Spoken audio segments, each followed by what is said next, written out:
The day began like so many others in Rio de Janeiro. The sky was gray, the air was crisp, and the ocean was restless. No one, not even the most experienced fishermen in Copacabana or the lifeguards in Ipanema, could have predicted what was about to happen. 9:42 a.m. south coast of Rio. A roar. Then, on the horizon, a wall of water as tall as a 3-story building slowly rises, driven by winds reaching 100 kilometers per hour. In a matter of minutes, the calm of the Atlantic turns to chaos. Weather authorities had recorded the formation of an extratropical cyclone off the coast of southern Brazil in the hours preceding the event, an often underestimated but potentially destructive weather system. According to the National Center for the Monitoring of Natural Disasters, CIMADIN, this is one of the most intense in the last 5 years.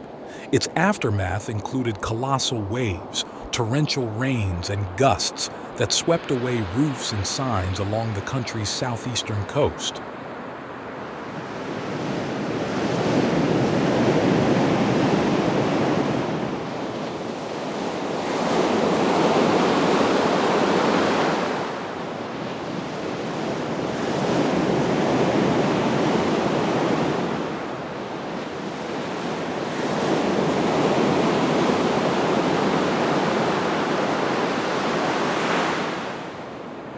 In Leblon, a neighborhood known for its million-dollar penthouses and picture-perfect sunsets, water invaded underground parking garages, destroying electrical systems and submerging luxury cars. Similar scenes unfolded in Barra de Guaratiba, where waves swept through the bus station, causing buses parked overnight to be pushed around like cardboard boxes. Last Tuesday afternoon, the entire coastal strip of Rio State went into a state of alert. In Maraca, the waves cracked the road surface like papier-mâché, forcing the civil defense to close entire arterial roads. On beaches like Barrica and Ponta Negra, red flags were raised. Swimming was prohibited, and anyone was forbidden to approach. The force of the water literally swallowed up umbrellas, chairs, and kiosks. In Sequar, a very rare phenomenon left residents speechless. A thick layer of sea foam covered entire portions of the city, carried by the wind into the central squares. A ghostly apparition, similar to snowfall but of marine origin. Environmental authorities reassured it was a natural reaction between agitated water and decomposing organic matter. There was no toxic risk, but the visual effect was worthy of an apocalyptic film. Meanwhile, Rio recorded its lowest temperature of the year, 10 degrees Celsius, 40 degrees Fahrenheit, in the early hours of the morning, an extraordinary value for a tropical city. The Brazilian Navy's forecast confirmed that the waves would begin to decrease only on Thursday night, but strong winds will continue to batter the coastline at least until the weekend. Authorities have asked residents not to go near the sea, even in the absence of rain. Tourists have been advised to avoid beaches and follow real-time weather warnings.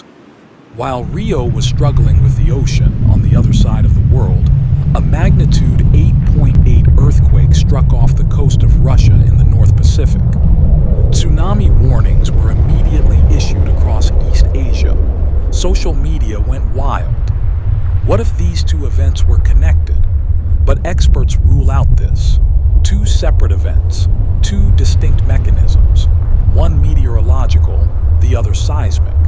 However, the simultaneous occurrence of such violent phenomena cannot help but make us reflect on the growing unpredictability of our planet. What are these extratropical cyclones really? An extratropical cyclone forms when cold and warm air masses meet at intermediate latitudes. This contrast generates strong atmospheric pressure and winds that can reach terrifying speeds, stirring up the ocean and carrying energy for hundreds of kilometers. Brazilian meteorologists warn, these phenomena are increasingly frequent and violent, especially in the winter months. Global warming plays a key role, amplifying temperature differences and therefore the power of cyclones.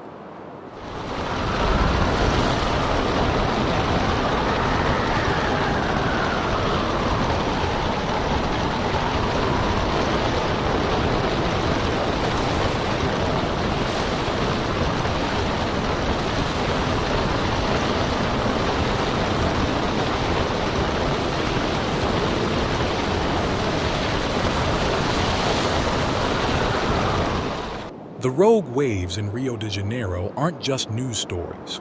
They're a signal, a warning. Nature is changing its rhythm and we must listen.